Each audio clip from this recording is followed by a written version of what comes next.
வணக்கம் நேயர்களே, ஆயுத எழுத்திற்கு உங்களை வரவேற்பது நான் கார்கே. தமிழக அரசு பெண்களுக்கான விழாவை எடுத்திருக்கிறது. வெல்லும் தமிழ் பெண்கள் அப்படின்ற விழா. தமிழகத்தில் சாதனை படைத்த பெண்களை கௌரவிக்கும் நிகழ்வு. அதோடு சேர்ந்து மகளிர் இந்த உரிமை தொகை அதில் புதிய பயனாளர்களாக கிட்டத்தட்ட 17 லட்சம் பேர் சேர்க்கப்பட்டிருக்காங்க.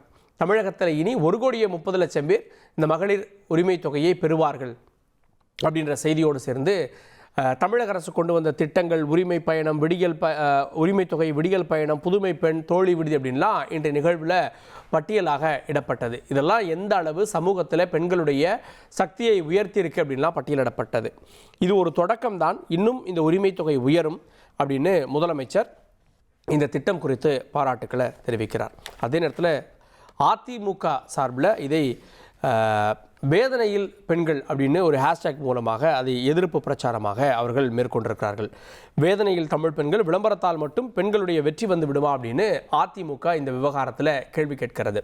இந்த புதிதாக 17 லட்சம் பேருக்கு இந்த உரிமை தொகை விரிவாக்கம் செய்யப்பட்டிருக்கிறது. இதனுடைய பின்னணி மகளிர் நலனா, தேர்தல் கணக்கா அப்படின்னு விவாதிக்க இருக்கிறோம். சிறப்பு விருந்தினர்களோடு மதிமுக தரப்பிலிருந்து திரு காரை செல்வராஜ், நிகழ்ச்சிக்கு அவரை வரவேற்கிறேன். தொடர்ந்து அனைத்து மக்கள் அரசியல் கட்சியிலிருந்து திருமதி ராஜேஸ்வரி பிரியா, அவரையும் நிகழ்ச்சிக்கு வரவேற்கிறேன். அதிமுகவிலிருந்து செய்தி தொடர்பாளர் வழக்கறிஞர் சிவசங்கரி, அவரையும் நிகழ்ச்சிக்கு வரவேற்கிறேன். திமுகவினுடைய செய்தி தொடர்பாளர் நாகநந்தினி அவர்கள் இணைகிறார், அவரையும் நிகழ்ச்சிக்கு வரவேற்கிறேன். நான் முதல்ல சிவசங்கரி அவர்கள்ட்ட, இந்த அரசு எப்படி நீங்கள் குற்றச்சாட்டுகள் முன்வைப்பீங்க? அதை தாண்டி 1000 ரூபாய் கொடுத்துருக்கு, புதிதாக விரிவாக்கம் செஞ்சிருக்கு. பெண்களுக்கு வரக்கூடிய இந்த பணம் அப்படின்றது பல வகைகளில் உயர்ந்திருக்கு. குறிப்பாக விடியல் பயணத்தில் ஒரு 1000 ரூபாய் மிச்சமாகுது, புதுமை பெண்ணில் ஒரு 1000 ரூபாய் வருது, தோழி விடுதிகள் அப்படின்னு ஒரு பட்டியலையே இந்த அரசு வாசிக்குது. எப்படி பார்க்குறீங்க? இல்லை, தேர்தல் நெருங்க சார், ஆளுங்கட்சிக்கு ஜுரம் வந்துடும், கூடவே பாசமும் வந்துடும். அந்த பாசம் எப்படின்னா விவசாயிகள் மேலே வரும், மாணவர்கள் மேலே வரும், கூட பெண்கள் மேலே வரும், எல்லாமே வரும். அது சகஜம்தான். அடுத்து நீங்கள் ஏதோ குற்றச்சாட்டெல்லாம் போகிற போக்கில் சொல்ல மாட்டோம் சார், தரவுகளோடு தானே சொல்கிறோம். நடக்கிற நடப்புகளை வச்சு தானே நாங்கள் சொல்கிறோம். நீங்கள் உரிமைன்றீங்க, ஒரு பெண்ணுக்கு எது முழுமையான உரிமை? சுதந்திரம். வெளியே போயிட்டு அந்த பெண் என்ன பாதுகாப்பாக வீட்டுக்கு வரணும். இன்றைக்கி அது இருக்கா? அடிப்படை உரிமையை, ஃபண்டமெண்டல் ரைட்ஸ் ஆர்டிகல் 21 என்ன, லைஃப் அண்ட் பர்சனல் லிபர்ட்டி. ஆனால் பெண்களுக்கு, இன்க்ளூடிங் பெண்களுக்கு அது இருக்கு. இல்ல அங்கொன்றும் இங்கொன்றும் சம்பவங்கள் நடக்குது. அங்கொன்றும் இங்கொன்றும் நீங்க ஏத்துறீங்களா சார்? அண்ணா பல்கலைக்கழகம் கோவையெல்லாம் சொல்லுவீங்க. இல்ல சார், ஆனா ஒட்டுமொத்த பெண்களே வெளியில போக பயப்படுறாங்க அப்படிங்கிறது எக்ஸாஜரேட் இல்லையா? தமிழ்நாடு மகளிர் ஆணையத்தின் தலைவியே ஏத்துக்கறாங்களே அதிகரிச்சிருக்குன்னு. அதுக்கு காரணம் என்ன சொல்றாங்க? போக்சோ வழக்குகள் அதிகரிக்கணும். அதுக்கு என்ன சொல்றாங்க? குழந்தை திருமணம் அதிகரிச்சிருக்கு. குழந்தை திருமணம் எதனால் அதிகரிக்குது? ஒரு அரசின் மீது நம்பிக்கை இல்லாத போது தான் குழந்தை திருமணமே அதிகரிக்கும் சார். அதுக்கப்புறம் என்ன சொல்றாங்க? குமாரி மேடம் என்ன சொல்றாங்க? நிறைய கம்ப்ளைண்ட்ஸ் வருது, வரவே கூடாது. அதுதான் ஒரு மாநிலத்தினுடைய சாதனை சார். ஒரு மாநிலத்தினுடைய சாதனை என்ன? வரவே கூடாது. அது எப்படி உங்க கவர்மெண்ட்ல மட்டும் அப்படி வரும்? இல்ல, அதை அக்செப்ட் பண்ணி ஏத்துக்கிட்டாலும் நம்பர்ஸ் வரும்ல மேடம். என்ன சார் வரக்கூடிய கேஸை ஏன் இவ்வளவு எஃப்ஐஆர் ஃபைல் ஆகுது அப்படின்னு ஒரு கேள்வி கேட்டோம். அது வரதுக்கான காரணம், அடிப்படை காரணம் எஃப்ஐஆர் கன்வெர்ட் பண்றதே ஒரு பெரிய விஷயம் இல்ல. அடிப்படை காரணம் ஒண்ணு அடிப்படையில் நிராகரிச்சா எஃப்ஐஆரே வராது சார். இல்ல சார், அதை அக்செப்ட் பண்ணிக்கிட்டாலுமே ஏன் வருதுன்றத, வரவே கூடாதுன்றது தான் எங்களுடைய குற்றச்சாட்டு. இந்த கவர்மெண்ட்ல ஜீரோவா இருக்கு இந்த விவகாரங்கள். எந்த கவர்மெண்ட்ல, அரபு நாடுகள்ல கூட ஜீரோ இல்லாத நாடுகளும் கிடையாது, குற்றங்களே இல்லாத மாநிலம் கிடையாது. அப்படி குற்றங்களே இல்லைன்னா போலீஸும் தேவையில்லை, எதுவும் தேவையில்லை. ஆனா இன்னைக்கு என்ன இதுல இருக்கும்? நம்ம எந்த நூற்றாண்டுல இருக்கோம்? இன்னைக்கு கோயம்புத்தூர்ல ஏன் அந்த பொண்ணு அங்கே போறான்னு கேள்வி கேட்குற இடத்துல தான் சார் நம்ம நின்றுட்டு இருக்கோம். அப்புறம் நீங்கள் உரிமையை பற்றி பேசுறீங்க. இந்த மாநில அரசும் இந்த போலீஸும் இந்த சமூகமும் ஒரு பெண்ணுக்கு சுதந்திரம் கொடுக்காத வரைக்கும் என்ன உரிமை? 1000 ரூபாய் கொடுத்துட்டா எல்லா உரிமையும் கிடைச்சிடுமா? பாதிக்கப்பட்ட கோயம்புத்தூர் பெண்ணுக்கு எல்லாம் கிடைச்சிடுமா? இல்லை திருவண்ணாமலைக்கு வந்தாங்களே யாத்ரீகர்கள், அந்த பெண்ணு தாயும் மகளுக்குமே ஒரு கொடுமை நடந்துச்சு, அது திரும்ப கிடைச்சிடுமா? கள்ளச்சாராய மரணத்தில் எத்தனை பெண்கள் இறந்து போனாங்க? கரூரில் 17 பெண்கள், 5 சிறுமிகள். எத்தனை கொடுமைகள் சார் பகல்ல நடக்குது. செயின் பறிப்புல ஆரம்பிச்சு இன்னைக்கு எதனால நடக்குது? நீங்க ஒரு பக்கம் உரிமைன்றீங்க, ஒரு பக்கம் ஓசின்றீங்க. இது எதுல உண்மை? எது உண்மை சார்? 1000 ரூபாய் கொடுத்துட்டா பலன்னு இருக்கிறாங்கன்றாங்க. இப்படி கொச்சைப்படுத்துறது தான் உரிமையா? நீங்க சும்மா விளம்பரம் பண்ணிக்கிட்டு எல்லாத்துக்குமே இது அரசுடைய கடமை சார். கூடவே எத்தனை திட்டங்களை நிறுத்திட்டீங்க? பெண்களுக்கான திட்டங்களை எத்தனை கொண்டு வந்த எங்க ஆட்சியில? தாலிக்கு தங்க, தொட்டில் குழந்தை திட்டம், அம்மா உணவு, தொட்டில் குழந்தை திட்டம் போன அரசுல இருந்ததா? இருங்க சார், ஜெயலலிதா அவர்கள் கொண்டு வந்தாங்க. அதுக்கப்புறம் எந்த அரசுல இருந்தது சிறப்பா? அதற்கான சமூகம் என்ன இருக்கு? இன்னைக்கு அதுக்கான தேவைகள் இல்ல சார். அதிமுக ஆட்சியிலே இருந்துச்சா நான் கேக்குறேன். இருங்க சார், எல்லாமே இருந்துச்சு, நடைமுறையில இருந்துச்சு. அம்மா ஸ்கூட்டி இருந்துச்சு, கர்ப்பிணி பெண்களுக்கான உதவித்தொகை, 3 லட்சம் முதியோர் உதவி தொகையை நிறுத்திட்டீங்க. இன்னைக்கு புதுமை பெண்ணு ஒரு 3.5 லட்சம் பேருன்னு சொல்றீங்க. பயனாளிகள் 3.5 லட்சம் பேர் தானா? ஒவ்வொரு வருஷமும் +2 முடிக்கிறவங்க எத்தனை லட்சம் பேர்? தோராயமா 12 லட்சம் பேர் இருக்கும் இல்லையா? சும்மா உரிமை எல்லாம் கிடையாது சார். உரிமையெல்லாம் பறிச்சுட்டு பெண்களை வந்து இன்னைக்கு கண்ணீர்ல தத்தளிக்கிறீங்க. குழந்தை திருமணம் அதிகரிச்சிருக்கு. இதெல்லாம் வந்து உரிமையாயுது. போக்சோ வழக்குகள் அதிகரிச்சிருக்கு. 52% அதிகரிச்சிருக்கு சார் பெண்களுக்கு எதிரான குற்றங்கள். இது NCR ரிப்போர்ட். சும்மா உரிமை பணத்தை வச்சுல எந்த உசாரி மக்கள் வந்து ரொம்ப வேதனையில இருக்காங்க. மின்சார கட்டணம் வரி பணம் அப்படின்னு நீங்க பாக்குறீங்க, வெறும் பணம்னு பாக்குறீங்க. இன்னைக்கு முதலமைச்சர் பேசுறப்போ இந்த பணம் சேமிப்பா மாறுறதான்றதை தாண்டி குறைந்தபட்சம் குழந்தைகளுக்கு வேணுன்றதை வாங்கி கொடுக்குறாங்க, சத்தான காய்கறிகளை வாங்குறாங்க அப்படின்னு. 1000 ரூபாய் பெரிய விஷயம் இல்லையா? சட்டம் ஒழுங்கு பெரிய விஷயம் தான். நீங்க நான் என்ன 1000 ரூபாய் ஒண்ணுமே இல்லையா? 1,30,00,000 பேருக்கு ஒண்ணும் இல்லையா? நான் என்ன சொல்றேன், எல்லா பெண்களுக்கும் நீங்க பல்வேறு வாக்குறுதியில கொடுத்தீங்க. அதை கேளுங்க. கேஸ் மானியம் 100 ரூபாய் நீங்க, அப்புறம் தகுதியை வச்சீங்க. அதை இப்ப வந்து 30 லட்சம் நீங்க, இப்ப அதுல 17 லட்சம்ன்றீங்க. இது மாதிரி எத்தனையோ குற்றச்சாட்டு நான் பதிவு பண்ணிட்டே போறேன். நீங்க 1000 ரூபாய்ன்றதை தாண்டி அடுத்த கட்டமா பெண்களுக்கு என்ன பாதுகாப்பை கொடுத்துருக்கீங்க? கல்வி நிலையம் அண்ணா யூனிவர்சிட்டியிலே நடக்குது சார். பள்ளிக்கூடங்கள்ல நடக்குது வன்முறை. அப்புறம் என்ன சார் அரசு? முதல்ல எங்களுக்கு சுதந்திரத்தை கொடுங்க, அந்த உரிமையை கொடுங்க, அதுக்கப்புறம் உரிமை தொகையை பத்தி பேசலாம். கேப்போம். நான் நாகநந்தினி அவர்கள்ட்ட உரிமை தொகை பத்தி பேசுறீங்க, முதல்ல வெளியில வர்றதுக்கு பாதுகாப்பு இருக்கா? பாதுகாப்பு இருந்தா தானே நீங்க உரிமை தொகை பத்தி பேச முடியும்னு கேக்குறாங்க. அப்ப வந்து முதல்ல அனைவருக்கும் வணக்கம்ங்க. இப்போ சிவசங்கரி மேம் பேசும்போது ரொம்ப படன்னு பயங்கரமா பேசினாங்க. தீவிர வந்துருச்சு, அப்புறம் வந்து இவங்க எலெக்ஷன் வந்தாதான் எட்டி பார்ப்பாங்க, இங்க ரொம்ப வந்து பிரச்சனை நடந்துகிட்டே இருக்கு. ஆமா, அஇஅதிமுக காலம் கடந்த 10 வருஷம் ஒரு தவறும் நடக்கல, ரொம்ப சுத்தமா இருந்துச்சு. அதனாலதான் பொள்ளாச்சியில அத்தனை பெண்கள் பாதிக்கப்பட்டாங்க. அதற்கு எந்த விதமான ஒரு முன்னெடுப்பு எடுக்க கிடையாது. அது எல்லாத்துக்கும் மேல அம்மையார் ஜெயலலிதா இருக்கும்போது வாச்சாத்தின்ற ஒரு மிகப்பெரிய ஒரு வன்கொடுமை நடந்துச்சு 1992. அப்ப இவங்களோட பேக் ஹிஸ்டரி என்ன அப்படிங்கறத வந்து கொஞ்சம் அவங்க பார்க்கணும். ஆர்டிகல் 21, 22 நிறைய சொன்னாங்க. அதுல நீங்க சொன்ன ஒரு விஷயம் பர்சனல் லிபர்ட்டி இருக்கணும். அதாவது அடிப்படை உரிமைன்னா நீங்க என்ன நான் சொல்ல வரீங்க? எனக்கு அது புரியல. அதாவது ஒரு பெண்ணுக்கு சுதந்திரமா கையில ஒரு பைசா இருந்து அதுல செலவு பண்ண முடியாத ஒரு நிலையில இத்தனை கால சூழ்நிலை இருந்த போது இன்னைக்கு மாதம் 1000 ரூபாய் அப்படிங்கிறது ஒரு பெண்ணுக்கு கிடைச்ச மிகப்பெரிய வரம். இது வந்து மேடம் மாதிரி அட்வொகேட்டா இருக்கிறவங்களுக்கு தெரியாது. ஆனா ஒரு சாதாரண ஒரு கூலி தொழிலாளி செய்யறவங்களோ, இல்ல தினசரி வேலைக்கு போறவங்களோ, இல்ல வேலைக்கே போக முடியாம வீட்டுல இருக்கக்கூடிய சூழல்ல இருக்கிறவங்களோ, அவங்களுக்கு தான் இந்த 1000 ரூபாயினுடைய மகிமை என்ன அப்படிங்கிறது தெரியும். இன்னைக்கு ஒண்ணும் இல்ல, ஒரு அம்மா பேசுறாங்க, இன்னைக்கு இதே வந்து தமிழ் பெண்கள் வெல்க அப்படின்னு ஒரு பெரிய ஒரு விஷயம் நாம நடத்திட்டு இருக்கோம். இன்னைக்கு தமிழ்நாட்டினுடைய முதல்வர் திரு மு க ஸ்டாலின் அவர்கள் ஒரு நிகழ்ச்சியை நடத்துறாங்க. அப்போ அந்த நிகழ்ச்சியில ஒரு பெண் சொல்றாங்க, எனக்கு கணவன் இருந்து 14 வருடம் ஆச்சு, எனக்கு இன்னொரு குழந்தை மாற்றுத்திறனாளி, நான் ரொம்ப கஷ்டப்பட்டு 2 பிள்ளைங்களையும் நான் எப்படி ஓரளவுக்கு நான் படிக்க வச்சேன். ஆனா என் இருப்புல எந்த விதமான காசும் இல்ல. இந்த மாசம் 1000 ரூபாய் என் பேங்க் அக்கௌண்ட்ல இருந்துட்டு இருக்குன்னு சொன்னா இது எனக்கு மிகப்பெரிய ஒரு விஷயம் அப்படின்னு சொல்லி சாதாரண ஒரு பெண்மணி சொல்றாங்க. அப்படின்னா அது இவங்களுக்கு வரமா தெரியலையா?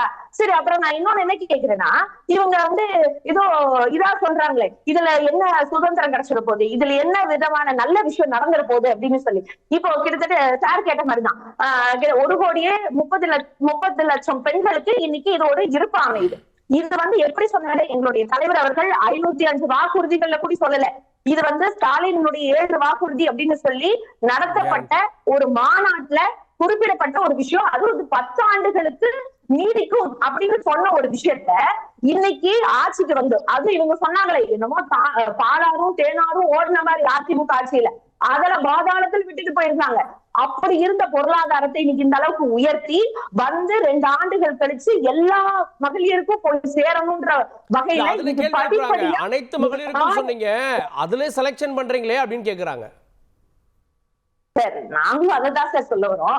நாங்க இப்பவும் சொல்லிட்டோம், இது 5 ஆண்டுகள்னு சொல்லல, இது தொலைநோக்கு திட்டம்னு சொல்ல வந்திருக்கோம். இன்னைக்கு இது தமிழ்நாட்டினுடைய மக்கள் தொகை எடுத்து பார்த்தா அதுல பாதி கிட்டத்தட்ட 3 கோடி சொச்சம் மக்கள் பெண்கள் இருக்கிறாங்க. அப்படின்னா இன்னைக்கு 1,30,00,000 பேருக்கு இன்னைக்கு போய் சேர்த்திட்டோம், கொண்டு போய் கொடுத்திருக்கோம். இனி அது 10 ஆண்டுகளுக்குள்ள எங்களுடைய இலக்கு 2031 தான். அப்ப அதுக்குள்ள கொண்டு போய் சேர்த்துட முடியும், அதுக்குள்ள பொருளாதார நிலையும் உயர்த்திடுவோம் அப்படிங்கறது எங்களுடைய கோட்பாடு. சும்மா இவங்க பேசும்போது சொன்னாங்க தாலிக்கு தங்கம் எங்கீங்க? சரி, தாலிக்கு தங்கம் எத்தனை பேருக்கு நீங்க கொடுத்தீங்க? அந்த தரவை நீங்க வச்சிருக்கீங்களா? அந்த டீடைல்ஸ் இருக்கா? சரி சார், படிக்கிறதுக்கு பிள்ளைங்களை அனுப்புறது ஒரு வரலாற்று சுதந்திரத்தை அவங்களுக்கு கொடுக்குமா, இல்ல அவங்களுக்கான ஒரு விடியலை கொடுக்குமா, இல்ல தாலிக்கு தங்கம் கொடுத்து கல்யாணம் பண்ணி வைக்கிறதுனால ஒரு பெண்களுக்கு சுதந்திரம் கிடைக்குமா? இதை சொல்ல சொல்லுங்க. அதே கேட்டேன், படிக்கிறதுக்கு பிள்ளைங்களை அனுப்புறது சுதந்திரம், ஆனா சுதந்திரமா போக முடியுமா இங்க அப்படின்னு கேக்குறாங்க. சட்டம் ஒழுங்கு பத்தி கேள்வி கேட்கிறாங்க. சுதந்திரமா இருக்கிறதுனால தானே இவங்களுடைய, அதாவது சுதந்திரமா இருக்கிறதுனாலதான் இன்னைக்கு இவங்க சொன்ன மாதிரி, சரி வச்சுக்கோங்க, சென்னை அண்ணா யூனிவர்சிட்டி வழக்கா இருந்தாலும் சரி, இன்னைக்கு கோயம்புத்தூர்ல நடந்த அந்த கேஸ்னாலும் சரி, உடனடியா நடவடிக்கை எடுக்கப்படுதா இல்லையா? என்னமோ எடுக்கவே படல, நடவடிக்கை இங்க எதுவுமே எடுக்கல, பெண்கள் வீட்டை வந்து வெளியே போறதுக்கு ரொம்ப கஷ்டமா இருக்கு அப்படின்ற மாதிரி எல்லாம் பேசுறாங்க. அப்படின்னு பார்த்தா இவங்க வந்து இந்த மேடம் வந்து என்ன பண்ணணும், கூட்டணியை முதல் வேணாம்னு சொல்லிடணும். பாஜகவோட நீங்க கூட்டணி வைக்க கூடாது. அது பாலியல் வன்கொடுமைக்கு பேர் போன கட்சியா தான் நீங்க போயிட்டு இருக்கு. இன்னைக்கு மணிப்பூர் விஷயம் என்ன நடந்துச்சு, பில்கிஸ் பானுக்கு நடந்த என்ன நடந்துச்சு, இதெல்லாம் பேசுற எவ்வளவு பேசலாம் சார். நீங்க அப்போ அவ்வளவு கரெக்டா இருக்கிறவங்க தானே நீங்க, அந்த அளவுக்கு சுத்தமா இருக்கிறவங்க தான் நீங்க. ஆயிரத்தி ரொம்ப பெண்களுக்கு கரெக்டா இருக்கீங்க. அந்த பொல்லாம நடந்த அந்த பொள்ளாச்சி சம்பவத்தை கூட மறைக்கிற அளவுக்கு நீங்க இருக்கீங்க. அப்படின்னா நீங்க என்ன பண்ணணும், பிஜேபியோட கூட்டணி வைக்க கூடாது. எங்களுடைய கை கரைபடாத கைன்னு பேசணும்னா நீங்க பேசும்போது நான் ரொம்ப அமைதியா இருந்தேன். ஒரு நிமிஷம் நான் பேசிட்டு பொறுமையா கேளுங்க, சும்மா பேசாதுங்க. அதை விட மேம் சொன்னாங்க ஸ்கூட்டி தந்தமே, ஸ்கூட்டி எத்தனை பேத்துக்கு மேம் கொடுத்தீங்க நீங்க சொல்லுங்க, எத்தனை பேத்துக்கு நீங்க அதுல வரையறை வைக்கலையா? வண்டி ஓட்ட ஸ்கூட்டி நீங்க வரையறை வைக்கலையா? ஸ்கூட்டி எத்தனை பேர் கொடுத்தீங்க? ஸ்கூட்டில மானியம் 25,000 கொடுத்தீங்க, முழுசா கொடுத்தீங்களா? எத்தனை பேர் கொடுத்தீங்க? 50 லட்சம் பேருக்கு கொடுத்தோமே சார். ஆமா ஆமா கொடுத்தோமே. ஆமா தரவுல என்ன சார் புள்ளி விவரங்கள்லாம் தெரியாதா? கொடுத்தோம். சரி 50 லட்சம் பேர் கொடுத்தாங்களா? எடுத்து அது ப்ரூவ் பண்ணுங்க. கொரோனா காலகட்டம் வந்துட்ட பிறகு எந்த திட்டங்களை நிறுத்தினா ஒரு நாளைக்கு 30 லட்சம் உணவுகள் வந்து அம்மா உணவுலாம் கொடுத்தாங்க. நீங்க என்ன பண்றீங்க? இல்ல அது ஓகே, நான் மகளிருக்காக கேக்குறேன். இல்ல மகளிருக்கு நீங்க ஜெனரல் திட்டங்களை சொல்றீங்க, மகளிர் பத்தி நீங்க என்ன பண்ணீங்க? நிறுத்தி வச்சீங்க. ஓகே ஓகே நாகநந்தி, உங்களுக்கு என்ன வருவாய் அதிகம், ஆனா திட்டங்களை நிறுத்திட்டீங்க. வருவாய் அதிகம், திட்டங்களை நிறுத்திட்டீங்க. வருவாய் அதிகம், கடன் 9 லட்சம், எல்லா திட்டங்களை நிறுத்திட்டீங்க. ஓகே அவங்க அலோ பண்ணுவோம், வெளிய இருந்து பேசுறாங்க. ஓகே நாகநந்தி, நான் ஒரு நிமிஷம் சிவசங்கரி ஒரு நிமிஷம். 21% அதிகமா இருக்கும். சுட செய்தி வந்துச்சுல, பெண் அதாவது ஒட்டுமொத்த தொழில் வளர்ச்சி மாநிலத்துல இன்னைக்கு 16% எடுத்து தமிழ்நாடு நம்பர் 1ல இருக்கும். நீங்க என்னத்த செஞ்சீங்க அப்படின்னு கேள்வி. கொரோனா காலகட்டத்துல என்ன மாதிரி திரும்ப நான் வரேன் மேடம், நான் திரும்ப வரேன். உங்க ஆடியோ பிரச்சனைக்கு சிவசங்கரி ப்ளீஸ் 2 பேர் மட்டும் பேசி இருந்தா இருக்கும். நான் திரும்ப நான் வரேன். நான் திரு காரை செல்வராஜிட்ட சட்டம் ஒழுங்கு அப்படின்றது ஒரு எதிர்க்கட்சி எப்பவுமே கேள்வி கேட்கும். இப்போ பொள்ளாச்சி விவகாரத்தை திமுக அரசு, திமுக அன்றைக்கு எதிர்க்கட்சியாக கையில் எடுத்தது. இன்னைக்கு பெண்களை நீங்கள் கொண்டாடக்கூடிய அதே நேரத்தில் பெண்களுக்கு எதிரான விவகாரங்களை அதிமுக கேள்வி கேட்க தானே செய்யும். உரிமை தொகை குறித்தும் பேசலாம்ல. ஆமா, சட்டம் ஒழுங்குக்குள்ள மட்டும்தான் பேசலாம். இல்ல நீ உரிமை தொகை குறித்து பேசுறாங்க, அதை விட சட்டம் ஒழுங்கு பிரச்சனை அதிகம்ன்றாங்க. இல்ல அதுக்கு நான் பதில் சொல்லிடுறேன். ஏன்னா இது அதிமுக ஆரம்பத்துல இருந்தே அவருடைய முன்னாள் முதல்வர் உட்பட அது தொடர்ந்து அந்த குற்றச்சாட்டை வச்சுக்கிட்டு இருக்காங்க. இது வரைக்கும் எந்த புள்ளி விவரத்தை கொடுக்கல. நான் இப்போ புள்ளி விவரம் தமிழக அரசாங்கத்தினுடைய புள்ளி விவரத்தை நான் தர்றேன். கடந்த 10 ஆண்டுகள் புள்ளி விவரத்தை நான் கொடுக்குறேன். இரண்டாவது, தமிழ்நாடு அரசிற்கும் தமிழ்நாடு முதல்வர் மாண்புமை முத்துவேலர் கருணாநிதி ஸ்டாலின் அவர்களுக்கு என்னுடைய வாழ்த்துக்கள். அதுக்கு என்ன காரணம்னு கேட்டிங்கன்னா, இன்றைக்கு அந்த நிகழ்ச்சியினுடைய நோக்கம் என்பது 1000 ரூபாய் ஒரு 17 லட்சம் பேருக்கு அதை வழங்குகிற நிகழ்ச்சி, 2வது கட்ட நிகழ்ச்சி, அவர்களுக்கு கொடுக்குற நிகழ்ச்சி தான். அந்த நிகழ்ச்சிக்கு என்ன பெயர் வச்சுருந்தாங்க? வெல்லும் தமிழ் பெண்கள். வெல்லும் தமிழ் பெண்கள். அது நல்லா நோட் பண்ணிக்கோங்க. 2வது, இந்த நிகழ்ச்சியில் அந்த பெண்களை வரவழைச்சு மட்டும் 1000 ரூபாய்க்கு ஒரு 10 பேருக்கு மேடையில் கொடுத்துட்டு போயிட்டாங்களா? இல்லை. முதல்வர் நடந்து வருகிற பொழுது பாதுகாப்பிற்கு வந்த அந்த கருப்பு பூனைப்படை சேர்ந்த 2 பெண்கள் அந்த கூலிங் கிளாஸ் போட்டு நடந்து வந்த ஸ்டைல் பார்த்தீங்களா? அந்த கம்பீரத்தை பார்த்தீங்களா? ஒவ்வொரு விஷயத்தையும் அணுகி ஆராய்ந்து தமிழ்நாட்டில் இருந்து மற்ற மாநிலங்களில் வேலை பார்ப்பவர்கள், தமிழ்நாட்டில் சாதனை புரிந்த பெண்கள், அது திரைத்துறையாக இருக்கட்டும், டெலிவிஷன் துறைகளில் இருக்கட்டும், இஸ்ரோ முதற்கொண்டு இருக்கிற, இராணுவம் முதற்கொண்டு இருக்கிற மிகப்பெரிய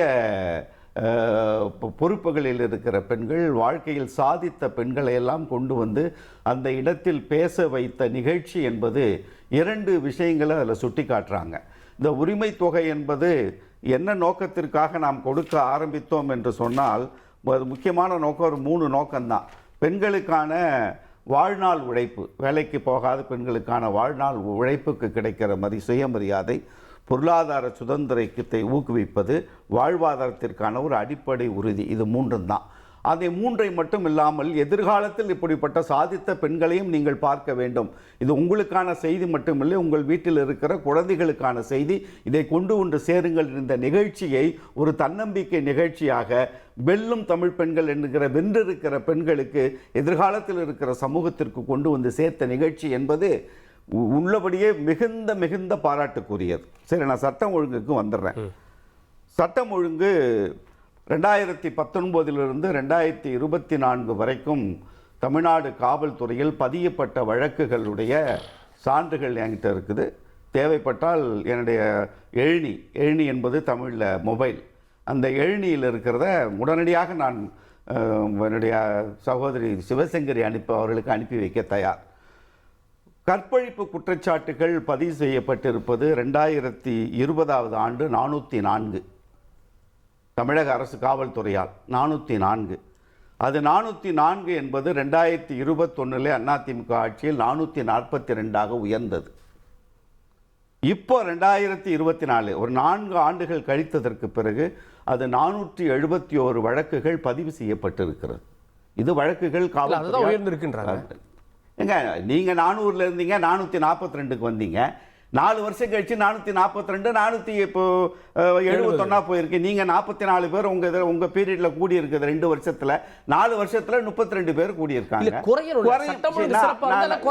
நான் ஒரு விஷயத்தை நான் தெளிவுபடுத்த விரும்புறேன். இதை இது சரி என்று சொல்வதற்காகவோ இது கூடல இது அப்படியெல்லாம் சொல்ல வரல. அவங்க சட்டம் ஒழுங்கை பற்றி சொல்லுகிற பொழுது அந்த சட்டம் ஒழுங்கின் நிலைமையைத்தான் சொல்லுகிறேனே தவிர கூடாது குறையத்தான் வேண்டும், அதில் மாற்று கருத்தே இல்லை. நீங்க அதை அப்படி நான் சொல்றத அவங்க கேட்ட கேள்விக்கான பதில். அந்த அதிமுக ஆட்சி காலத்தில் எல்லாம் சட்டம் ஒழுங்கு சரியாக இருந்தது, பெண்கள் சுதந்திரமா இருந்தாங்க, எல்லாமே அப்படி பூவா சாலைகள் போடலாம், தாரில் போடல, அப்படி ரோஜா பூக்களையும் மல்லிகை பூக்களையும் தூவினார்கள், பெண்களில் கால் நோகாமல் நடந்து சென்றார்கள் என்று சொல்லுவதானே தவிர ஒரு வழக்கு கூடுதலாக இருந்தாலும் அதை ஏற்றுக்கொள்ள முடியாது என்பதை நான் பதிவு செய்கிறேன். இரண்டாவது, போக்சோ வழக்கு சொன்னாங்க, நல்லா நீங்க குறிப்பிடுத்துங்க. 2019 பதியப்பட்ட போக்சோ வழக்குகள் 2396 அதிமுக ஆட்சி காலத்தில். 2021 அது எவ்வளவு வந்திருக்குன்னு நோட் பண்ணுங்க. என்ன டிஃபரன்ஸ் சொல்லுங்க, சதவீதம் சொல்லுங்க. 4469, கிட்டத்தட்ட 100% உயர்ந்திருக்கிறது அதிமுக பீரியட்ல. அந்த 19 21 இப்பொழுது 4 ஆண்டுகள் கழித்து 5313 என்கிற நிலையில் பதிவு செய்யப்பட்டிருக்கிறது போக்சோ வழக்குகள். இதை குறிப்பு சொல்லிட்டேன். மூன்றாவது, crime against women. Crime against உமன்ல 2019 5934 வழக்குகள் பதிவு செய்யப்பட்டிருக்கிறது தமிழ்நாடு காவல்துறையால்.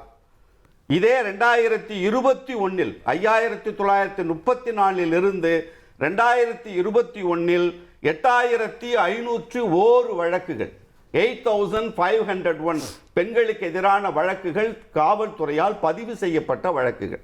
இப்பொழுது 4 ஆண்டுகள் கழித்து 2024 8943. இதுல உங்க ஆட்சியில குறைஞ்சிச்சா இந்த ஆட்சியில கூடிச்சான்னு பேசுவது என்பது புள்ளி விவரங்களை வச்சு பேசணுமே தவிர, ஆனால் அங்கொன்றும் இங்கொன்றுமாக நடக்கிற அந்த அண்ணா பல்கலைக்கழகத்தில் நடந்தது, அங்கே நடந்தது சொல்லுங்க. அவங்க திமுக இருந்து சொல்லுகிற பொழுது என்ன எந்த ஒரு பொள்ளாச்சியா, பொள்ளாச்சி அந்த மாதிரி நிறைய பேர் பேசுவாங்க. அது பேச வேண்டும். எதிர்கட்சிகள் தங்கள் ஆட்சியில நிறைய குற்றங்கள் நடந்திருக்கும், அதற்காக இப்பொழுது நடக்கிற விஷயங்களை கேட்க கூடாது என்பது இல்லை. அந்த மாதிரி இண்டிவிஜுவல் இஷ்யூஸ்ல எதிர்கட்சியாக இருக்குது, குரல் கொடுக்க வேண்டும். அதிமுக குரல் கொடுத்தது, திமுகவினுடைய கூட்டணி கட்சிகள் எல்லா கட்சிகளும், தமிழ்நாட்டில் எந்த கட்சி எதிர்த்து குரல் கொடுக்கல? எல்லா கட்சியும் தான். திமுக அரசாங்கத்தின் மீது அந்த குற்றச்சாட்டை எல்லோரும் தான் வைத்தாங்க, வைக்கப்பட வேண்டும். அதுக்காக உங்க ஆட்சியில பாலாறும் தேனாரும் ஓடிச்சு. இப்ப தமிழ்நாட்டில் பெண்கள் நடமாடவே முடியவில்லை என்று அவர் வழக்கறிஞராக இருக்கிற என் அன்பு சகோதரி சிவசங்கரி அவர்கள் எடப்பாடியார் அவருடைய குரலை அப்படியே மறு குரலாக இங்கே சொல்லுவதற்கு முன்னால் செய்திகளோட பேசுங்க. ஒரே ஒரு செய்தி மட்டும் முதல் சுற்றுல சொல்லிடுறேன், அடுத்து நான் விரிவா வர்றேன். இந்த உரிமை தொகை என்பது மட்டும் பெண்களுக்கு கொடுப்பதில்லை. இப்பொழுது இருக்கிற இந்த ஆட்சியில் எல்லா ஆட்சி, நூற்றாண்டு கால திராவிட இயக்கம் பெண் உரிமையை பேசி இருக்கிறது. அதிமுக ஆட்சி காலத்திலும் தாலிக்கு தங்கம் என்னவோ திட்டங்கள் பெண் உரிமையை பேசி இருக்கிறார்கள். ஆனால் ஒவ்வொரு ஆண்டு பேசுகிற பொழுது ஒரு மாற்று சிந்தனை, ஒரு மாற்று திட்டம் மாத்தி மாத்தி வரும். அப்போ இந்த 4.5 ஆண்டுகளில் பெண்கள் கல்வி, சுகாதாரம், அவருடைய சமூக நிலை, அவருடைய வேலை வாய்ப்பு, இந்த 4ம் உயர்வதற்கு இந்த 4.5 ஆண்டுகளில் இந்த அரசு செய்திருக்கிற, முத்துவேலர் கருணாநிதி ஸ்டாலின் அவர்கள் தலைமையிலான தமிழ்நாடு அரசு செய்திருக்கிற சாதனைகளை நான் அடுத்த சுற்றுல சொல்றேன். ஒரு சாதனையை மறுத்து பேசுவதற்கு என் சகோதரி சிவசங்கரி அவர்கள் தயாராக இருந்தால் புள்ளி விவரத்தோட இந்த அரசு மகளிருக்கான அரசு அப்படின்னு துணை முதலமைச்சர் சொல்றாரு.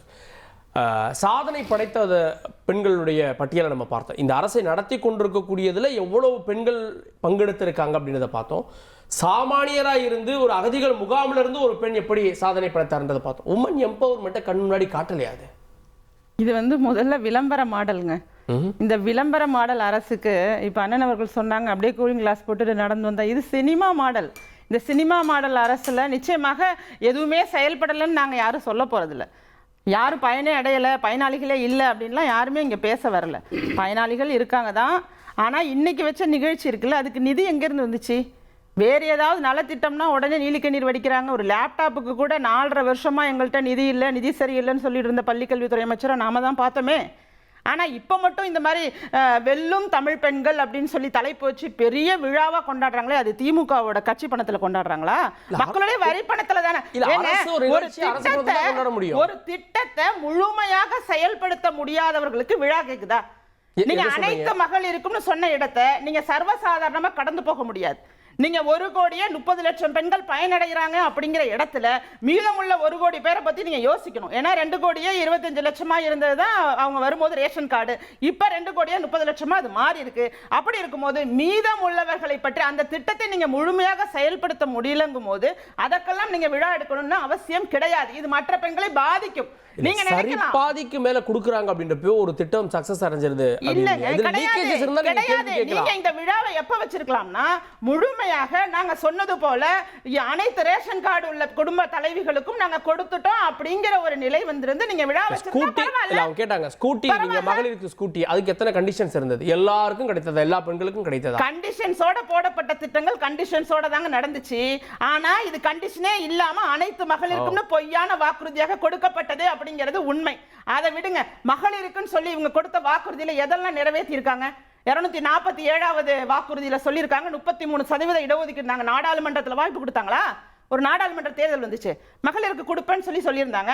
255ல் 25,000 இருந்த திருமண தொகை 30,000 மாத்துவோம், 8 கிராம நாங்க 12 கிராம மாத்துவோம். இப்படி எல்லாம் பொய் சொன்னது முழுக்க முழுக்க பொய்யை மட்டுமே சொல்லி பெண்களை ஏமாற்றி அந்த திட்டங்களை அனுபவிக்கக்கூடிய பயனாளிகள் ஓசி பஸ் சொன்னாங்களே, உள்ளாட்சி ஜெயலலிதா அவர்களால் கொண்டுவரப்பட்டதுங்க. 50% உள்ளாட்சியில நிக்கிறது பெண்களுக்கான வாய்ப்புங்கிறது நிச்சயமாக அதுல எந்த பங்களிப்பும் திமுகவுக்கு கிடையாது. அதுல எந்த பங்களிப்பும் கிடையாது. நீங்க சகோதரி சொன்னாங்க பணமே இல்லாதவங்களுக்கு 1000 ரூபாய் அப்படி எவ்வளவு பெருசு, நாங்க குறை சொல்லலையே. இதே அதிமுகவோட அறிக்கையில 1500 ரூபாய் கொடுக்கிறோம்னு சொல்றோமே. அப்ப நீங்க குறை எதை சொல்றோம் அப்படின்னு கேட்டா, நீங்க ஓசி பஸ்ன்னு சொன்னது தவறு, அனைவருக்கும் நிறைவேற்றாதது தவறு. இது மாதிரி பெண்கள் மனதை துன்பப்படுத்தும்படி பொது இடத்துல மேடையில நீங்க ஆபாசமா பேசினதெல்லாம் தவறு. நீ எஸ்சிதானமா அப்படின்னு சொல்லி ஒரு மேடையிலேயே ஒரு பெண்ணை பார்த்து நீங்க கேட்டது தவறு. அரசியல்ல அனுபவம் உள்ள அமைச்சர்கள் இருக்காங்க, அந்த அமைச்சர்களே இது மாதிரியான ஒரு கொச்சையான பேச்சுகள், முகம் சுளிக்கும் வகையில பெண்களை இழிவுபடுத்தி யாருமே இதுவரைக்கும் அரசியல் வரலாற்றுல கூட இந்த அளவுக்கு மோசமாக பேசினது இல்லைங்க. பேசியிருக்காங்க, ஒத்துக்கிறேன். ஆனா இந்த அளவுக்கு அதை பேசினதுமே திமுகவை சார்ந்த தலைவர்கள் தான். பெண்களை இழிவு செய்வது அப்படிங்கிற இடத்திலேயே வரலாற்றை புரட்டி பார்த்தோம்னா கருணாநிதி அவர்கள் பேசியதையும் நாம பேச வேண்டியது வரும். சகோதரி சொல்றாங்க வரலாற்றுல இல்லாததை நாங்க எதையுமே பேசுறதுக்கு வரல. இங்க நாங்க அதிமுகவை பொறுத்த வரைக்கும் என்ன சொல்றாங்க, மீன் டெய்லி வாங்கி கொடுக்கறத விட மீனை பிடிக்க கத்து கொடுக்கணும். அந்த வகையில தான் பல்வேறு விதமான திட்டங்கள், அந்த கறவை மாடு கொடுக்கறது, இந்த மாதிரியான திட்டங்கள். அவங்க 1000 ரூபாய் நாங்க, நீங்க 1500ன்றீங்க. அது வாங்கி கொடுக்கறது தானே. அப்ப அது மட்டும் சரியா? அந்த தொகையோட இல்லங்க, நாங்க இது மாதிரி மட்டும் கொடுத்து பெண்களை ஏமாற்றது இல்லன்னு சொல்றேன். இப்ப எலெக்ஷன் நெருங்கும் போது நீங்க ஒரு 17 லட்சம் பேருக்கு, அதுவே 30 லட்சம் பேர், அப்ப கடைசியா பொங்கலுக்கு 2500 ரூபாய் கொடுத்தது மட்டும் சரியா மேடம்? 30 லட்சம் பேர் அங்க விண்ணப்பம் கொடுத்திருக்காங்க. நீங்க செஞ்சது எத்தனை பேருக்குன்னா 17 லட்சம் பேருக்கு. அதுலயும் முழுமை கிடையாது. நான் என்ன குறிப்பிடுறேன், குறைந்தபட்சம் நீங்க அந்த 30 லட்சம் பேருக்காவது கொடுத்தீங்களான்னா அதுவும் கிடையாது. அப்படி இருக்கும்போது இந்த திட்டத்தை நீங்க கொண்டுட்டு வந்துட்டு இதுக்கு ஒரு விழா செஞ்சு இதுல 4 பேரை சென்டிமெண்டலா பேச வச்சு, இது உண்மையிலேயே ஒரு கீழ்த்தரமான இழிவான அரசியல். நான் ஏன் சொல்றேன்னா, அதிமுக ஆட்சியில் நடந்த விழாவை அப்படி எடுத்துக்கலாமா? வெல்லும் தமிழ் பெண்கள் தலைப்பு வைக்கிறதுக்கு இந்த ஆட்சியில் உள்ளவங்களுக்கு அண்ணன் அவர்கள் சொன்னாங்க, நிறைய சொன்னாங்க. நான் கேட்கிறேன், உங்களுடைய மகளிர் ஆணையத்தில் உள்ள இவங்களே சொல்லிட்டாங்க, குமாரி அவர்களே சொன்னாங்க, 40% குற்றங்கள் அதிகரிச்சிருக்கு அப்படின்னு 2022க்கு பிறகு அதிகமாயிருக்குன்னு சொன்னாங்க. 2023க்கு பிறகு 16% பெண்களுக்கு எதிரான குற்றங்கள் அதிகமாயிருக்கு, 52% குற்றங்கள் அதிகமாயிருக்கு குழந்தைகளுக்கு எதிரான. இன்னைக்கு வரைக்கும் திருப்பத்தூர்ல ஆம்பூர் பக்கத்துல கோவிந்தபுரம்ல 8 வயசு சிறுமி காணாம போயிருக்கு, தேடிட்டு இருக்காங்க ஸ்டில். நீங்க என்ன பேசுறீங்க? வெளியில நடக்க முடியல, ஒரு பாட்டியை கூட விடுறது இல்ல, ஒரு முதியோர் தங்கி இருக்காங்களா ஒரு கொல்லையில, அங்க போய் கூட இல்ல மேடம், சட்டம் ஒழுங்கு பேசப்பட வேண்டிய ஒண்ணு. ஆனா இதுல ஒரு பொது அச்சத்தை விளைவிக்கிறோமோ, வெளியில போனாலே பாதுகாப்பு இல்ல, ரோட்ல போக முடியாது, சாயந்தரம் போக முடியாது, ஒரு பொது அச்சத்தை விளைவிக்கிறோமோ? நம்ம பொது அச்சத்தை விளைவிக்கலங்க. அச்சமாக இருந்தாலும் நாம சாலைகள்ல போறோம், அதுல எதுவும் கிடையாது. ஆனா அதை தடுப்பதற்கு இவங்க என்னென்ன வழிமுறைகளை செய்திருக்கிறார்கள், குற்றங்களை குறைப்பதற்கு முக்கியமான ஒன்று நடவடிக்கை எடுத்துக்கணும் சொல்றாங்க. உடனடி சரிங்க, நிலுவையில இருக்கக்கூடிய பாலியல் வழக்குகள் எத்தனை சதவீதம் இங்க இந்த ஆட்சி வந்ததுக்கு அப்புறம் முடிஞ்சிருக்கு? விரைவு நீதிமன்றங்கள் மூலமாக எத்தனை வழக்குகள் முடிஞ்சிருக்கு? இன்னொன்னு எத்தனை குற்றவாளிகள் இங்க தண்டிக்கப்பட்டிருக்காங்க? இந்த கேள்விகளை கேளுங்க, அதற்கான தரவுகளை நான் கொடுக்கிறேன். திமுக செய்தி தொடர்பாளர் நாகநந்தி நிட்ட தேர்தலுக்கு முழுமையா பார்த்தா 3 மாதம் தான் இருக்கு. ஏப்ரல் மாதம் தேர்தல் வந்துடும், டிசம்பர் மாதம் இது ஒரு 3 மாதம் இருக்கிறப்போ இப்போ ஒரு உரிமை தொகை கொடுப்பது அப்படின்றது தேர்தலை மையமாக வைத்து அப்படின்ற பார்வையை வைக்கிறாங்க. அதுதான் தேர்தல் நேர ஜுரம் அப்படின்றது அதிமுக. ஆனா எனக்கு ஒரு விஷயம் புரியல சார், தேர்தலுக்கு 3 மாசத்துக்கு முன்னாடிதான் நாங்க இந்த உரிமை தொகையை கொடுக்கறதுக்கே ஆரம்பிச்சோமா அப்படிங்கிற ரேஞ்சுக்கு இவங்க பேசுறாங்க. அதுக்கு முன்னாடி நான் ஒரு சில பதில்கள் மட்டும் சொல்லணும். மேடம் ஒரு நிமிஷம் இருங்க மேடம், பேசுறதுக்கு முன்னாடி நான் பேசுறது கேட்டுட்டு பேசுங்க, அப்பதான் உங்களுக்கு புரியும். ராஜேஸ்வரி மேடம் பேசும்போது ரொம்ப ஆக்ரோஷமா பயங்கரமா இது நடந்துருச்சு அது நடந்துருச்சு, அப்புறம் அதிமுக எப்படியா மீன் பிடிக்க கத்து கொடுக்குமா, அப்படிப்பட்ட கட்சி. அதனாலதான் 10 வருஷத்துல பாவம் பொருளாதார நிலைமை இவ்வளவு சரிஞ்சு போயிருந்துச்சு. நான் உங்ககிட்ட ஒரே ஒரு டேட்டா கேட்கிறேன், உங்க அளவுக்கு நிறைய சொல்லணும்னா டேட்டா சொல்லலாம். ஆனா இன்னைக்கு இந்தியாவினுடைய பெண்களினுடைய வளர்ச்சி, அதாவது தொழில் வளர்ச்சி அப்படின்னு பார்க்கும்போது இன்னைக்கு 46% எட்டி இருக்காங்க அப்படின்னு சொன்னா, இப்ப அந்த அளவுக்கு இந்திய சராசரி விட தமிழ்நாட்டினுடைய சராசரி 46% வந்திருக்கு. அது எப்படி வந்துச்சு? அப்ப பெண்கள் தான் நம்பிக்கையோட வீட்டை விட்டு வெளியே போறதுனால தானே அந்த அளவுக்கு இங்க பாதுகாப்பு கரெக்டா இருக்கு அப்படிங்கறதுனால தானே மேம் நல்லபடியா வேலைக்கு போய் எல்லா விஷயத்தையும் சாதிச்சுட்டு வராங்க. அப்புறம் ரொம்ப என்ன கேவலமா இருக்க இந்த மாதிரி ஒரு வார்த்தையை பயன்படுத்துறாங்க. இன்னைக்கு இத்தனை பெண்கள் பேசுறது பண்றது ஓசி தானே அப்படின்னு எல்லாம் சொல்றாங்க. அவ்வளவு எல்லாம் இதா பேசுறாதீங்க மேம். அங்க வெறும் இருங்க உங்க அமைச்சர் கரெக்ட், நல்லா நீங்களே பாயிண்ட் எடுத்து கொடுத்துட்டீங்க. ஏன்னா உங்களுக்கு திமுக அமைச்சர்கள் ஏதாச்சும் பேசினாதான் உங்களுக்கு தெரியும். அதே அஇஅதிமுக இருக்கக்கூடிய ஒரு முன்னாள் அமைச்சர் ஒட்டுமொத்த தமிழ்நாட்டு பெண்களையே கேவலப்படுத்துற அளவுக்கு வீட்டுக்கு வீடு ஒரு மனைவிகளை அனுப்பிச்சு வைக்கிறேன் அப்படின்னு ரொம்ப கொச்சையா பேசுறதெல்லாம் உங்களுக்கு விஷயமா தெரியாது. ஏன்னா அதெல்லாம் தவறு கிடையாது. அதிமுக பேசினா அது பிரச்சனையே இல்ல, ஆனா திமுக ஒரு விஷயம் வந்துச்சுன்னா அது பிரச்சனை. ஏன்னா நல்லது செஞ்சா உங்களுக்கு பிடிக்காது இல்ல மேடம், அதனாலதான் அப்படிதான் நீங்க சொல்லுவீங்க. அப்புறம் இன்னொன்னு என்ன சொன்னீங்க, இதுதான் இன்னைக்கு நீங்க நினைக்கிற மாதிரி இன்னைக்கு நடந்த அந்த வெல்லும் தமிழ் பெண்கள் அப்படின்ற சொன்னோம்ல, இது வெறும் உரிமை தொகை கொடுக்கறதுக்கான ஒரு நிகழ்ச்சி மட்டும் கிடையவே கிடையாது. நல்லா புரிஞ்சுக்கணும் எல்லாருமே. இதுல வெற்றி நிச்சயம்ன்ற ஒரு திட்டத்தின் மூலமாக எத்தனை பெண்கள் முன்னேறி வந்திருக்காங்க, சாதாரண ஒரு கிராமப்புற பெண்கள்ல இருந்து எப்படி முன்னேறி வந்திருக்காங்கன்ற விஷயத்தை இன்னைக்கு தமிழ்நாட்டினுடைய முதல்வர் திரு மு க ஸ்டாலின் அவர்கள் படம் எடுத்து காமிச்சிருக்கிறாரு. நீங்க சொல்ற மாதிரி சினிமா தான் மேடம், சினிமாவே இருக்கட்டுமே, கிளைமேக்ஸ்ல நாங்க தான் ஹீரோ, எங்களுடைய முதல்வர் தான் ஹீரோன்னு இன்னைக்கு நாங்க காமிச்சிருக்கோம். அதை தாண்டி என்ன உங்களுக்கு தெரியுமா, 2024-25 கணக்கின்படி 37,000 கோடி ரூபாய் ஒரு கம்பெனி தமிழ்நாட்டுல டர்ன் ஓவர் பண்ணிருக்கு. அது டர்ன் ஓவர் பண்ணது மகளிர் சுய உதவி குழுக்கள் மேல உற்பத்தி பண்ண செஞ்ச அத்தனை பொருட்கள். அந்த டேட்டால எடுத்துட்டு வாங்க மேடம். அதுவும் பண்ணது தமிழ்நாடு தானே, வேற எந்த ஊர் பண்ணுச்சு? அதுக்கப்புறம் நீங்க உங்களுக்கு ஒரு விஷயம் தெரியுமா, ராஜேஸ்வரி மேடமா இருந்தாலும் சரி, சிவசங்கரி மேடமா இருந்தாலும் சரி, போய் பார்க்கணும், யூடியூப்ல நிறைய சர்ச் பண்ணி பார்க்கணும். பார்க்கும்போது நான் பாக்குறேன் சார், போன வாரம் ஒரு ஸ்போர்ட்ஸ் மினிஸ்டர், அதாவது 2021க்கு முன்னாடி இருந்த அதிமுக இருந்த அந்த ஸ்போர்ட்ஸ் மினிஸ்டர், அந்த வீடியோ நான் உங்களுக்கு உங்களுக்கு அனுப்பிச்சு வைக்கிறேன் பாருங்க. அதுல சொல்லியிருப்பார், நிறைய பெண்கள் அங்க நின்னுட்டு இருக்காங்க.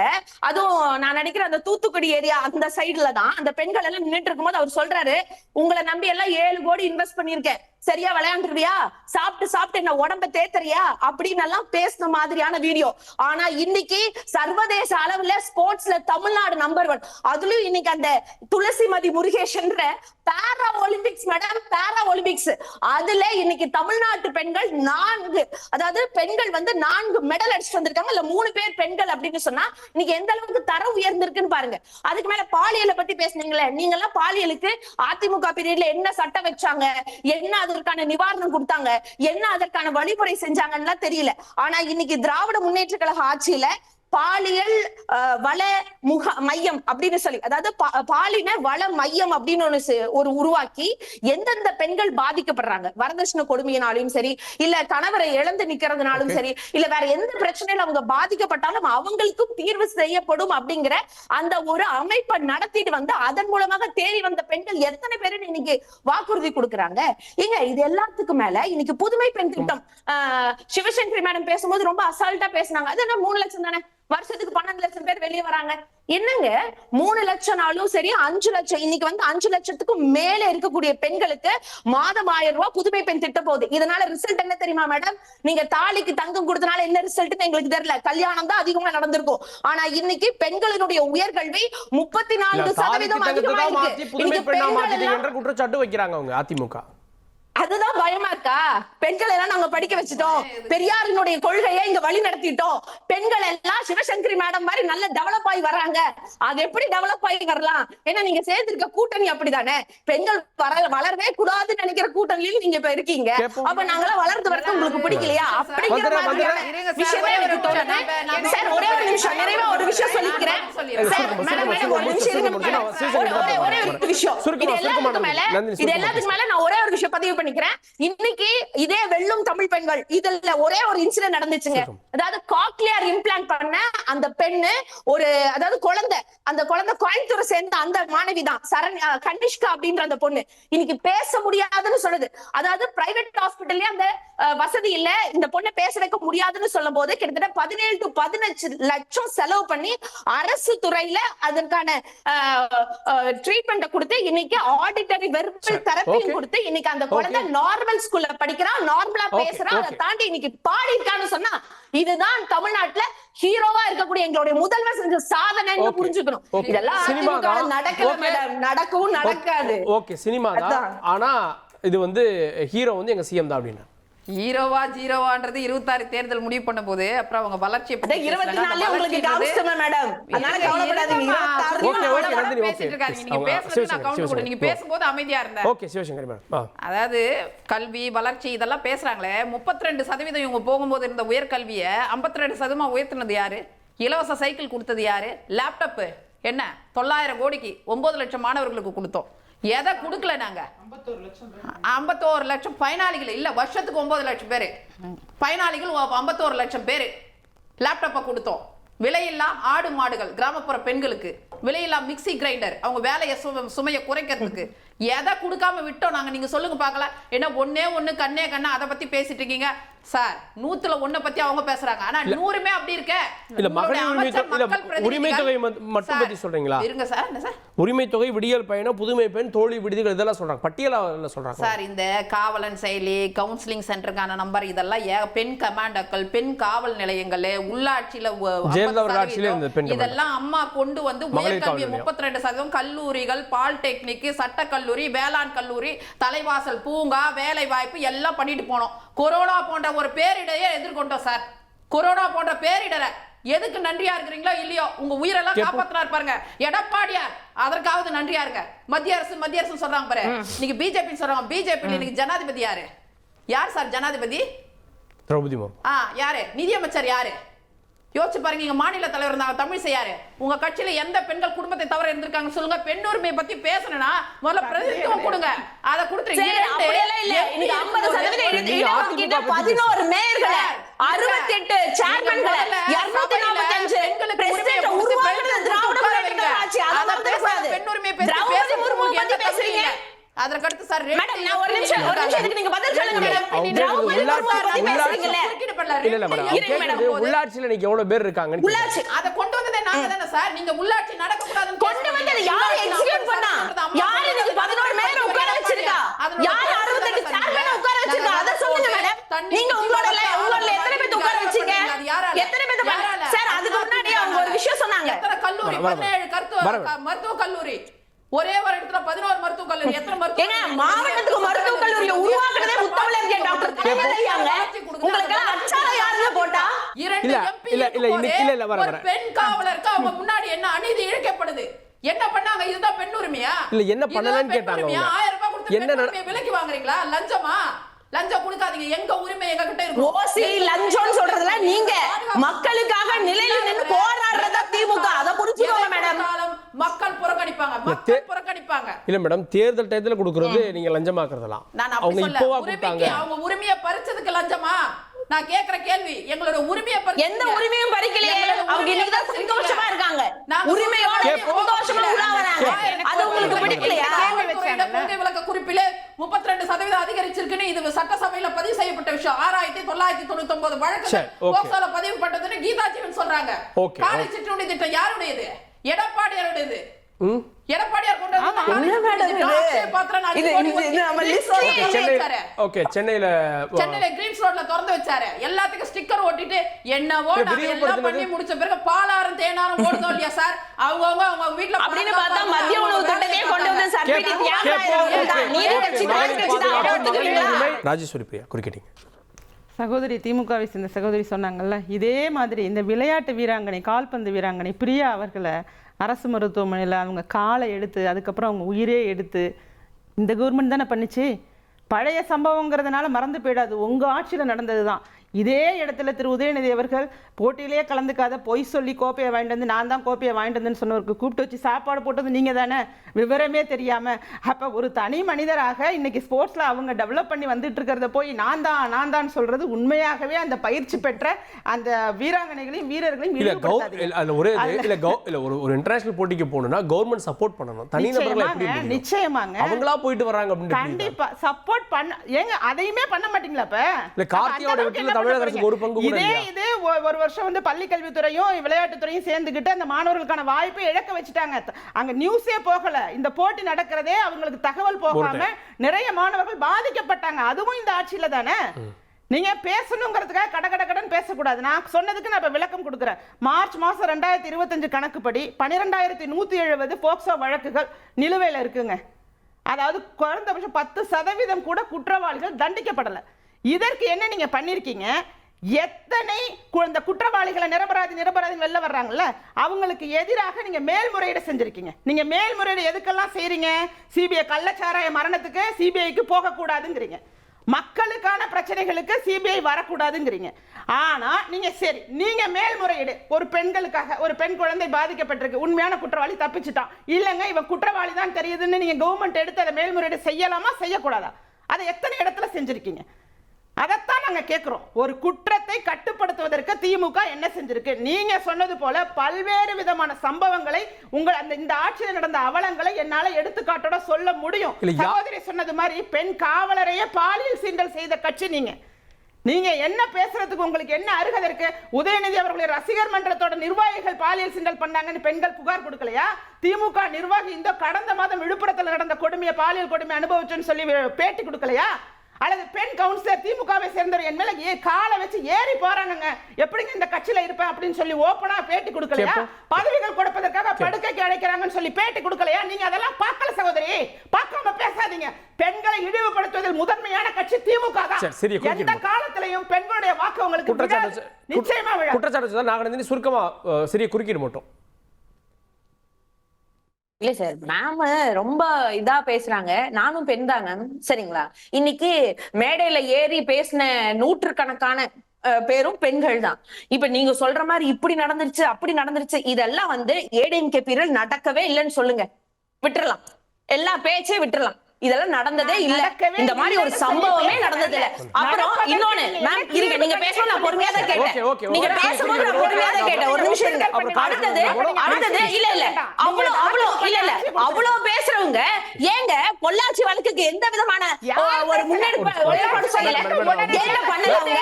ஏன் அவங்க பேர்ல வந்து எதுவுமே நடக்கல? உடனே கொரோனா சொல்லிடுவீங்களா? நாகநந்தினி. இல்ல சார், அவங்க வந்து உண்மையாலுமே ஒரு விஷயத்த மடைமாற்ற மாதிரி பேசுறாங்க. இன்னொன்னு நான் என்ன கேக்குறேன், குற்றங்கள் இப்ப உங்ககிட்ட நான் சொல்றேன்னா அப்ப குற்றம் நடக்கிறது இந்த பீரியட்ல தான் அதிகம்னு நீங்க சொல்ல வரீங்களா? அப்படியே நினைக்கிறீங்க?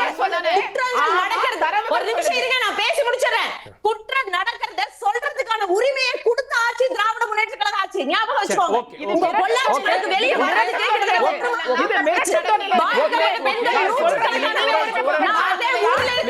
எனக்கு தெரியும் இங்க எத்தனை பிரச்சனை நடந்துச்சுன்னு. நீங்களா சென்னை தாண்டி உட்கார்ந்து நீங்க பேசக்கூடாது. நான் பொள்ளாச்சியில இருக்கேன். இங்க எத்தனை பெண்கள், எத்தனை அம்மா அப்பா எவ்வளவு கஷ்டப்பட்டாங்க நான் கண்ணால பாத்துருக்கேன். அதுக்கெல்லாம் ஒரு பெரிய புள்ளி பின்னாடி இருக்காருன்னு சொல்லி சார் ஒரு நிமிஷம் இருங்க சார். இவங்க வேணும்னே பெண்களுடைய முன்னேற்றத்துக்காக திராவிட முன்னேற்ற கழகத்தை ஸ்டாப் பண்ண நினைக்கிறாங்க. சரி, ஓகே திரு காரை செல்வராஜ் ப்ளீஸ். இல்ல நான் ஒரே விஷயத்தை மட்டும் பதிவு பண்றேன் சார், அதுக்கு பதில் சொல்லுங்க. நான் கோயம்புத்தூர், பொள்ளாச்சி, அப்ப பொள்ளாச்சியில நான் இருந்தே பார்த்திருக்கேன். அந்த நேரத்துல அந்த பெண்கள் வெளியே வந்து சொல்றதுக்கு எவ்வளவு தயங்கினாங்க அப்படின்னு. இதே சென்னை சம்பவம் ஆகட்டும், இன்னைக்கு கோயம்புத்தூர்ல நடந்த விஷயம் ஆகட்டும், திராவிட முன்னேற்ற கழக ஆட்சியில அடுத்த நாளே அந்த பொண்ணு வெளியே வந்து சொல்றா. அதுக்கு அடுத்த நாளே நடவடிக்கை எடுக்கப்பட்டுச்சு. உங்களுக்கான அந்த பொள்ளாச்சி சம்பவத்துக்கு நீதி வாங்கி கொடுத்தது இதே திராவிட முன்னேற்ற கழக ஆட்சி தான். எங்க நடக்கலன்னு சொல்லுங்க. என்னமோ மேம் ராஜேஸ்வரி மேடம் பேசும்போது ரொம்ப பேசுறாங்க, நான் கேட்டேன்ல. இல்ல போட்டோ கொடுத்துட்டாங்க, குற்றப்பத்திரிகை தாக்கல் செய்யப்பட்டிருக்கு. இல்ல சார், அவங்க வேணும்னே ஒரு விஷயத்தை மாத்தி சொல்றாங்க. ஓகே மேடம், காரை செல்வராஜ் ஓகே இறுதியா யாராவது ஒரு பலியாட குண்டை தரணும். இல்ல பாதுகாப்பா கொண்ட மண்டலம் பேசல. காரை செல்வராஜ் ப்ளீஸ். சகோதரி நாகநந்தினி அவர்கள் மிகச்சிறப்பாக செய்திகளை சொன்னாங்க. அவர்கள் சொன்னது திராவிட இயக்கங்கள் தான் பெண்களுக்கான உரிமையை மீட்டு கொடுத்த இயக்கம் திராவிட இயக்கம், பெண்களுக்கான பேச்சுரிமையை பெற்றுக் கொடுத்த இயக்கம் என்கிற அளவில் தான் அவர்கள் சொன்னார்களே தவிர இப்பொழுது இருக்கிற திமுக தான் உங்களுக்கு பேசுறதுக்கு உரிமையே கொடுத்துச்சுங்கிற எண்ணத்தில் அவங்க அதை சொல்லலை. தவறுதலான புரிதல். ரெண்டாவது, 2 பேரும் ரொம்ப கஷ்டப்பட்டு சட்டம் ஒழுங்கு பிரச்சனை அந்த ஒன்று அங்கே இங்கொன்று நடந்த எல்லா செய்திகளையும் கொண்டு வந்து ஒட்டுமொத்தமாக இந்த இந்த 4.5 ஆண்டுகளில் உயர்ந்திருக்கிற பெண்களுடைய கல்வித்தரம் வாழ்க்கை தரத்தை பற்றி பேசுகிற பொழுது அதை மடைமாற்றம் செய்வதற்காக எவ்வளவு செய்திகளை கொண்டு வந்து சேர்க்க முடியுமோ சேர்த்தாங்க. நான் அதுக்குள்ளெல்லாம் போக விரும்பலை. நான் அதில் போகிறதுக்கு எனக்கு எந்த செய்தியும் இல்லை. நான் ஆரோக்கியமாக செய்தியை பேசணும். நான் முதல் சுற்றில் பேசும்போதே ஒரு செய்தியை நான் எல்லா தொலைக்காட்சியிலையும் சொல்லுவேன். கடந்த 1 நூற்றாண்டு கால திராவிட ஆட்சின்னு சொல்லுவேன். அது அதிமுகவையும் உட்படுத்தி சொல்லுவேன். இந்திய அரசியல் களத்தில் எல்லா மாநிலங்களையும் காங்கிரஸ் ஆட்சியில் செய்து கொண்டிருந்த பொழுது பெருந்தலைவர் காமராஜர் அவர்களுடைய காங்கிரஸ் ஆட்சி கூட சமூக நீதியின் தொடர்ச்சியாக நடந்த ஆட்சின்னு சொல்லுவேன். அந்த பெருமை தமிழகத்தை தவிர வேற எந்த மாநிலத்திலும் இந்தியாவிற்கு இல்லை. அதிமுக நான் ஏற்கனவே சொன்ன எதையுமே செய்யவில்லை என்று சொல்லவில்லை. அந்தந்த காலகட்டத்தில் ஜெயலலிதா அவருடைய ஆட்சியில பெரிய பங்கு இருக்கா இல்லையா? நான் எல்லா ஆட்சியும் சொல்றேங்க.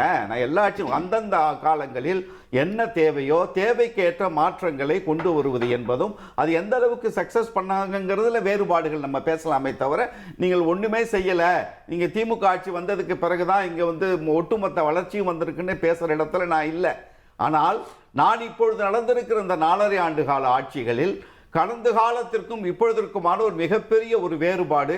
இன்றைக்கு தமிழகத்தினுடைய பொருளாதாரத்தை உலக பொருளாதாரத்தோடு ஒப்பிட்டு பேச வேண்டும் என்று பேசுகிற உலக பொருளாதார நிபுணர்கள் ரகுராஜன் உட்பட மிகப்பெரிய ப்ரொஃபசர் அருண்குமார் அவர்கள் உட்பட இதை நீங்க அந்நிய கூட ஏங்க மற்ற மாநிலம் கூட பேசுறீங்கன்னு சொல்லக்கூடிய இடத்திற்கு வந்ததற்கு பிறகு இன்றைக்கு நான் டிகிரி முடிச்சேன்னா அந்த காலத்துல நான் படி பேசிடுறேன் சிவசங்கர், எனக்கு